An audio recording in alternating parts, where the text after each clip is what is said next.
우리는 예배를 드릴 때마다 하나님 앞에 신앙 고백을 함께 드립니다.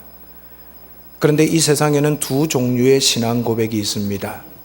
하나는 하나님께서 받으시고 하나님께서 축복하시는 신앙 고백입니다. 또 다른 하나는 하나님께서 받지도 않으시고 축복하지도 않으시는 신앙 고백입니다. 그렇다면 하나님은 과연 어떤 신앙 고백을 좋아하실까요? 오늘 우리에게 주신 말씀을 통해서 하나님께서 기뻐하시는 신앙 고백이 무엇인지를 함께 깨닫는 귀한 시간이 되기를 바랍니다.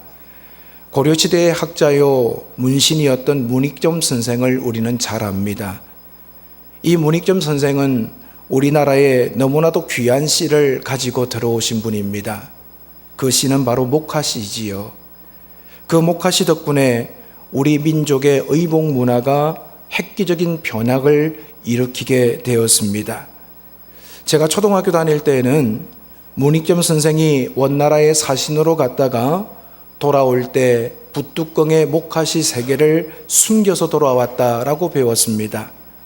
그런데 역사적으로 볼 때 붓뚜껑에 목화씨를 숨겼다는 일화는 전혀 근거가 없는 이야기라고 합니다.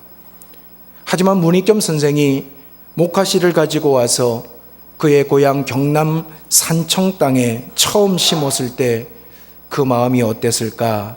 우리 모두는 그 애절함을 느낄 수가 있을 것 같습니다. 아마도 그는 이 세상의 그 어떤 농부보다도 이 목화씨가 잘 자라기를 바랬을 것입니다. 씨를 심어놓고 하루하루 시간이 지나갈 때 때로는 불안하고 초조해서 잠을 못 이루었을 겁니다. 만약에 목화씨가 제대로 자라지 못하고 죽어버리면 우리 민족은 그 추운 겨울에도 삼배 옷을 입고 벌벌 떨면서 지내야 했기 때문입니다.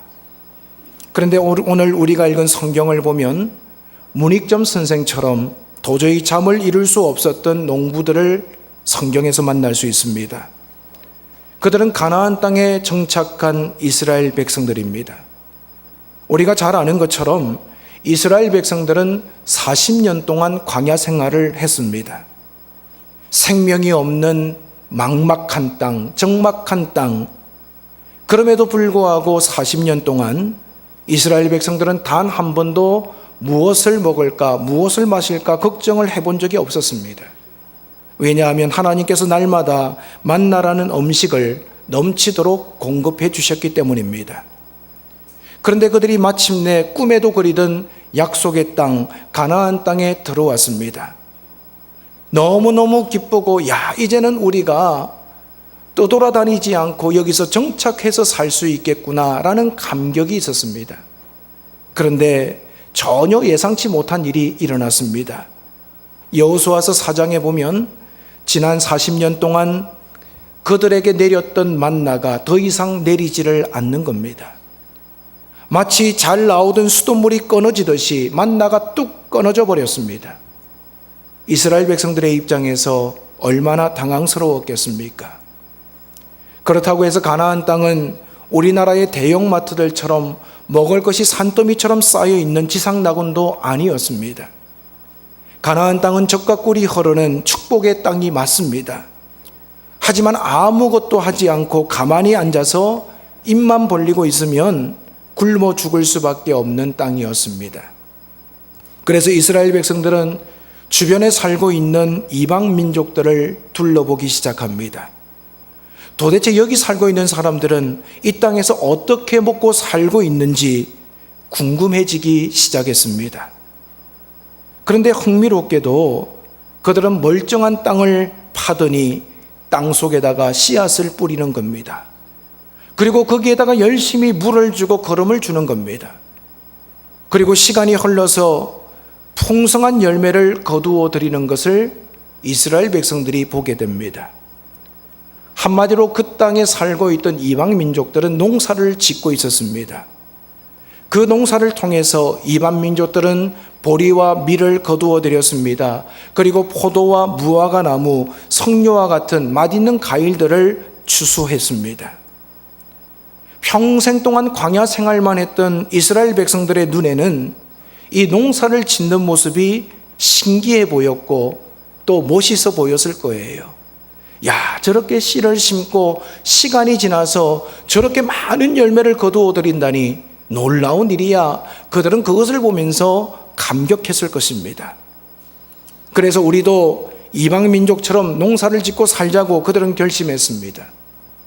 그런데 막상 농사를 지으려고 하니까 이스라엘 백성들 중에 농사에 대한 정보를 가지고 있는 사람이 아무도 없는 겁니다. 그들은 유목민족입니다. 농사를 지어본 경험도 없습니다. 어떻게 농사를 지어야 하는지 정보도 없습니다. 그래서 하는 수 없이 농사일에 잔뼈가 굵은 이방 민족들에게 찾아가서 이것저것을 물어보게 되었습니다. 그런데 물어보면 물어볼수록 이스라엘 백성들의 표정이 어두워지기 시작합니다. 왜냐하면 가나안 땅에서 농사를 짓는 것이 보기와는 달리 너무나도 어려웠기 때문입니다. 그 중에 가장 큰 문제는 바로 날씨였습니다. 요즘도 그렇습니다마는 구약시대 때 농사를 잘 짓느냐 못 짓느냐, 그 농사에 성공하느냐 실패하느냐 하는 것은 전적으로 날씨에 달렸다고 해도 과언이 아닙니다. 오늘 현대에는 농사도 하나의 과학이 되었습니다. 많은 장비와 여러 가지 통계와 좋은 씨앗과 토질, 좋은 시설을 가지고 농사를 짓는 분들이 많아졌습니다. 그럼에도 불구하고 구약시대와 마찬가지로 날씨가 뒷받침되어 주지 않으면 아무리 과학화된 농사를 짓는다고 해도 그 농사는 좋은 열매를 거둘 수가 없을 것입니다. 우리나라에는 사계절이 있습니다. 하지만 가나안 땅에는 두 계절밖에 없습니다. 하나는 우기이고 또 다른 하나는 건기입니다. 우기는 서쪽에 있는 지중해 바다에서 습한 바람이 불어오기 시작하는 10월부터 시작이 됩니다. 반대로 건기는 동쪽에 있는 아라비아 사막에서 건조하고 뜨거운 바람이 불어오는 4월 달부터 시작이 됩니다. 따라서 가나안 땅의 농부들은 우기가 시작되는 10월에 맞추어서 보리에 씨를 뿌리고 밀의 씨를 파종합니다. 그리고 건기가 시작되는 4월에 맞추어서 추수를 했습니다. 그런데 만약에 우기 때에 비가 제대로 내리지 않는다면 어떻게 되겠습니까? 건기 때에 태양이 제대로 비춰주지 않으면 그의 농사는 실패할 수밖에 없을 것입니다. 그러면 온 가족이 다음 해까지 배고픔의 시간을 보내야만 하겠지요. 따라서 처음 농사를 짓는 이스라엘 백성들은 씨를 파종한 다음에 그들의 마음은 잘 돼야 될 텐데 라는 기대가 넘쳐났을 겁니다. 그러면서 다른 한편으로는 어떡하지? 안 되면 어떡할까? 불안한 마음과 염려도 그들 마음속에 자리 잡고 있었을 겁니다. 목화씨를 심은 문익점 선생 못지않게 그들은 불안하고 초조한 시간을 보냈음에 틀림이 없을 것입니다. 그런데 오늘 우리가 읽은 말씀에 보면 하나님께서 가나안 땅에서 농사를 짓게 될 이스라엘 백성들에게 한 가지 명령을 내리십니다. 16절 말씀에 보면 맥추절을 지키라 라고 말씀합니다. 여러분, 어떤 절기를 지키라고 말씀하셨습니까? 맥추절을 지키라 라고 말씀하셨습니다. 맥추절이라는 절기, 이것은 보리와 밀의 씨가 잘 자라서 드디어 첫 번째 열매를 거두었을 때 지키는 절기입니다.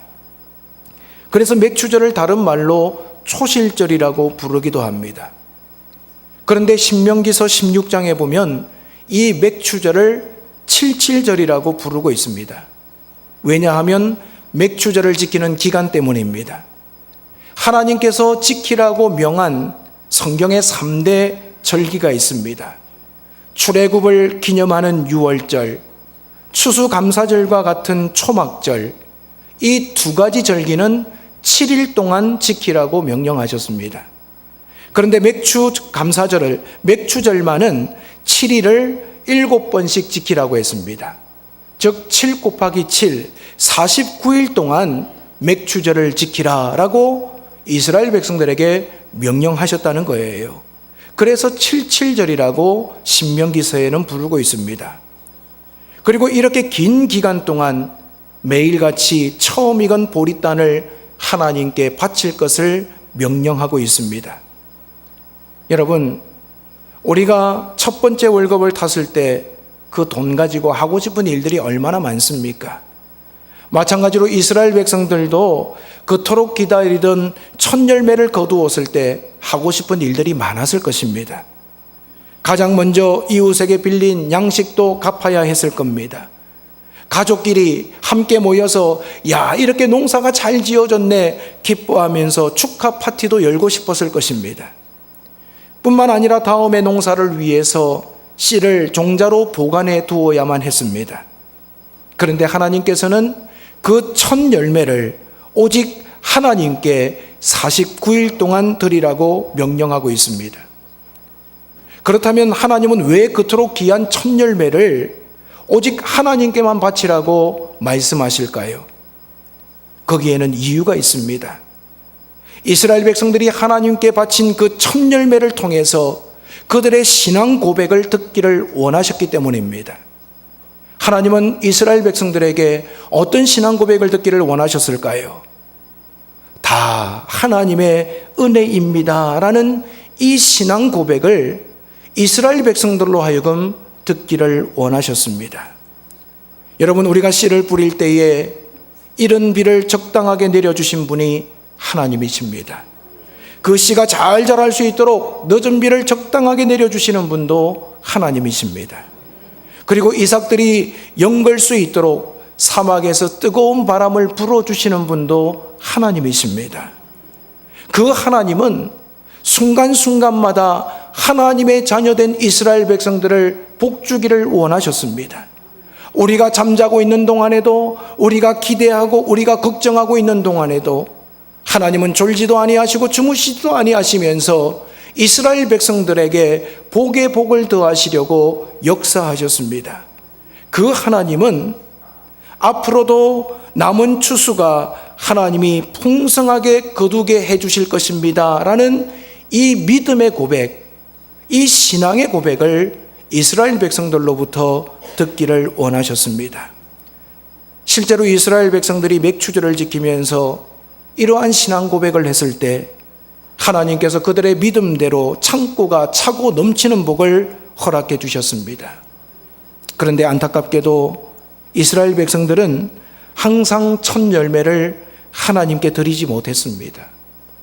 그들이 첫 열매를 가지고 파티를 하거나 빚을 갚았던 것이 아닙니다. 하나님의 백성인 이스라엘 백성들은 첫 열매를 하나님이 아닌 다른 신에게 드렸습니다. 그 신이 누구냐 하면 바알과 아세라 신입니다. 바알과 아세라는 당시에 가나안 땅에 살던 이방 민족들이 섬기던 농경신입니다. 이방 민족들은 바알 신이 비와 바람을 자기 마음대로 움직이기 때문에 농사에 성공하려면 반드시 바알을 섬겨야 한다고 주장했습니다. 이스라엘 백성들은 어떻게 농사를 짓는지 농사 짓는 방법만 배운 것이 아닙니다. 하나님이 아닌 바알 신에게 빌어야 한다는 잘못된 신앙을 이방 민족들에게 함께 배웠습니다. 마치 우리가 눈이 아프면 안과에 가야 하고 이가 아프면 치과에 가야 하듯이 농사를 제대로 지으려면 바알에게 가야 한다고 이방 민족들은 이스라엘 백성들에게 가르쳤습니다. 이런 말을 듣고 이스라엘 백성들은 마음이 흔들렸습니다. 그래서 그들은 잠깐 고민하다가 하나님이 아닌 바알이 적당한 비를 내려주었고 바알이 적당한 바람을 불게 했다고 입술로 고백하기 시작했습니다. 이스라엘 백성들이 하나님이 아닌 바알이 이와 같은 복을 주었다고 고백할 때 하나님은 그들에게 어떻게 하셨습니까? 성경 말씀에 보면 그 땅에 비를 그치게 하셨습니다. 메뚜기 떼가 몰려오게 하셨습니다. 그리고 적군이 쳐들어와서 모든 양식을 빼앗아가게 하셨습니다. 결국 이스라엘 백성들이 첫 열매를 들고서 어떤 신앙 고백을 하느냐에 따라 그들의 인생이 복을 받느냐 쇠하느냐 결정되어졌다라는 것입니다. 오늘 우리가 맥추절을 지키고 있습니다. 여러분들은 이 맥주절을 하나님을 향하여 어떤 신앙 고백을 가지고 지키고 계십니까? 지난 6개월 동안 하나님께서 여러분의 삶 가운데 베풀어 주신 은혜를 기억하면서 그 은혜가 나에게 족하다고 하나님 감사합니다, 모든 것이 하나님의 은혜입니다, 여러분들 고백하면서 이 맥주 감사절을 지키고 계신가요? 우리 모두는 지난 6개월 동안 우리의 삶 가운데 역사하신 하나님의 은혜를 기억해야만 합니다. 오늘 여러분의 통장에, 여러분의 가정에, 여러분의 삶에 하나님께서 주신 복들이 무엇인가를 가만히 세워보아야만 합니다. 우리의 손을 펴서 가만히 보면 크든 작든 분명히 하나님께서 우리에게 주신 첫 열매들이 있습니다. 그 첫 열매들은 어느 날 갑자기 하늘에서 뚝 떨어진 것이 아닙니다. 어쩌면 우리가 그 열매를 얻기까지 힘들고 어려운 시간들을 보냈습니다. 남들이 잠을 잘 때 잠도 자지 못하고 고생하면서 어려운 시간을 보낸 결과 우리는 이만큼의 첫 열매들을 얻었을 것입니다. 그런데 여러분들은 그 열매를 보면서 어떻게 고백하고 있습니까? 모든 것이 다 하나님의 은혜입니다 라고 고백하고 계십니까? 아니면 모든 것이 다 바알의 은혜입니다 라고 고백하고 계신갑니까? 구약시대에는요, 바알이 하나밖에 없었습니다. 하지만 이 시대에는 수많은 바알들이 있습니다. 돈이라는 바알이 있습니다. 학연이라는 바알이 있습니다. 지연이라는 바알이 있습니다. 인맥이라는 바알이 있습니다. 그리고 학력이라는 바알이 있습니다. 경험이라는 바알이 있습니다. 정보라는 바알이 있습니다. 하나님이 아닌 다른 것들을 의존하면서 우리의 삶은 얼마든지 이만큼 세워지고 잘 살게 되었다고 고백할 수 있는 많은 여건들이 생겨났습니다. 사랑하는 여러분, 오늘 우리가 맥주 감사주를 맞이해서 우리에게 베푸신 그 하나님의 은혜, 하나님을 향한 감사가 없이 그저 물질만 덩그러니 드린다면 그것은 온전한 감사가 될 수 없을 것입니다. 이 시간도 늦지 않았습니다. 우리가 맥주 감사주의를 지내면서 지난 6개월 동안 우리의 삶 가운데 베풀어 주신 하나님의 은혜를 하나하나 세워볼 수 있다면 여러분 그 가운데 참된 감사가 넘쳐나게 될 것입니다. 은혜를 깨달아야 감사할 수 있습니다. 은혜가 은인지 모르고 모든 것들을 당연하다고 여기면 그 가운데는 절대로 감사가 나오질 않습니다. 내가 이것을 받기에는 부족한 인생이지만 하나님께서 나에게 이것을 주셨구나, 그것을 깨닫는 것이 은혜입니다. 은혜를 깨달으면 우리의 마음과 우리의 입술을 통해서 감사가 넘쳐나게 돼요. 그리고 감사하는 사람은 물질로, 마음으로, 몸으로 주님 앞에 헌신하는 일을 기쁘게 여깁니다.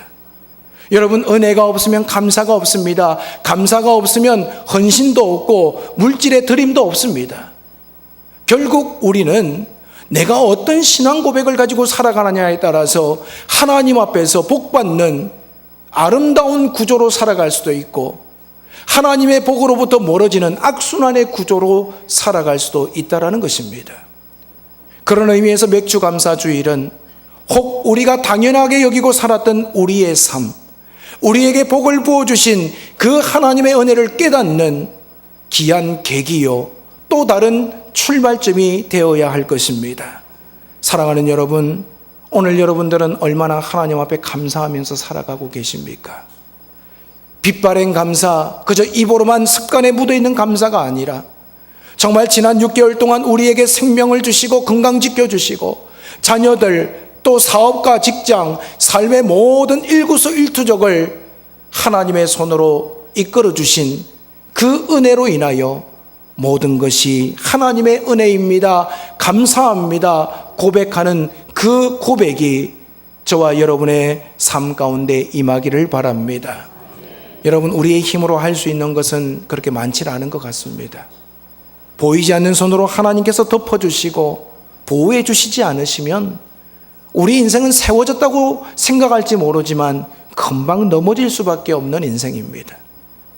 때로는 살아가면서 내 마음조차도 바르게 세울 수 없을 때가 얼마나 많이 생겨납니까? 그럼에도 불구하고 여기까지 우리를 인도하신 하나님, 우리로 하여금 잘 될 수 있도록, 오늘을 살아갈 수 있도록 역사하신 그 하나님을 잊지 마시고 일평생 하나님 앞에 모든 것이 다 하나님의 은혜입니다 고백하며 살아가시는 우리 모든 성도님들이 되시기를 바랍니다. 이것이 우리의 본분이 되어야 하고, 그렇게 하나님의 은혜임을 고백하며 살아가는 하나님의 자녀들에게 하나님은 날마다 좋은 것으로 역사하심을 저와 여러분이 경험하게 될 것입니다. 2014년 맥주 감사주일, 오늘 우리 마음속에 있는 감사, 모든 것이 하나님의 은혜입니다라는 신앙 고백이 여러분들 뿐만 아니라 여러분의 자손들에 이르기까지 이 땅에서 사는 날 동안 저와 여러분의 신앙 고백이 될 수 있기를 주님의 이름으로 축원을 드립니다.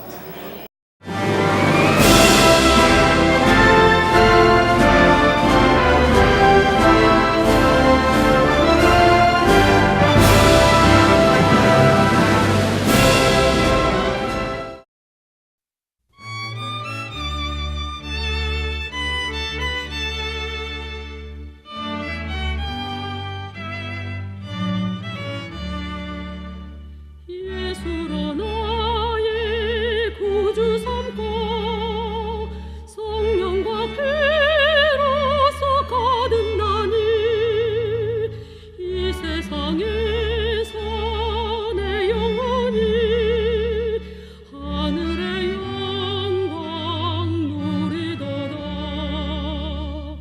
이것이 너의 간증이요, 이것이 너의 찬송일세. 나 사는 동안 끊임없이 구주를 찬송하리로다. 온전히 주께 맡긴 내 영, 사랑의 음성을 듣는 중에 천사들 왕래하는 것과 하늘의 영광 보리로다. 이것이 너의 간증이요, 이것이 너의 찬송일세. 나 사는 동안 끊임없이 구주를 찬송하리로다. 주 안에 기쁨 누림으로 마음의 풍랑이 잔잔하니 세상과 나는 간고롭고 구속한 주만 보이도다. 이것이 너의 간증이요, 이것이 너의 찬송일세. 나 사는 동안 끊임없이 구주를 찬송하리로다.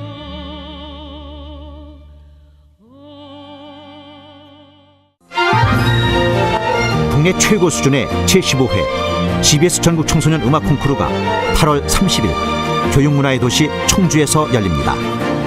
피아노와 관악, 현악, 성악, 작곡, 대학 일반부 성악 등 6개 부문에 걸쳐 기량을 겨루는 CBS 전국 청소년 음악 콩쿠르 대상엔 문화체육관광부 장관상과 상금 500만 원이 주어집니다.